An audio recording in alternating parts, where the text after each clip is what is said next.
అంటే శీలం పోయిన దాన్ని వాడు చేసుకోవాలనా? అసలు చెడిపోయిన తిరుగుపోతూ బజారు తిరుగుపోతూ వాడిని అమ్మాయి చేసుకోవాలా? అవలా గాని ఏదో ఒకటి రోజు జరిగితే చాలా జరుగుతున్నాయి ఈ రోజుల్లో, చాలా జరుగుతున్నాయి. దురదృష్టకరం ఏంటంటే మంచిగా నిజాయితీ అమ్మాయికి అన్యాయం జరుగుతుంది. జీవితంలో కొన్ని తప్పులు తెలుసో తెలియక జరుగుతాయి.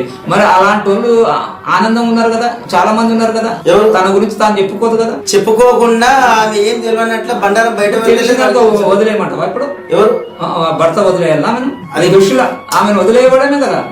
భర్త ఇలాని చెడిపోయిన ఆమెను పెళ్లి చేసుకున్నా అని చెప్పి తెలిస్తే వాడికంటే తెలుస్తుంది. మరి తెలియనప్పుడు ఇప్పుడు అట్లా చేయొద్దు అంటున్నా.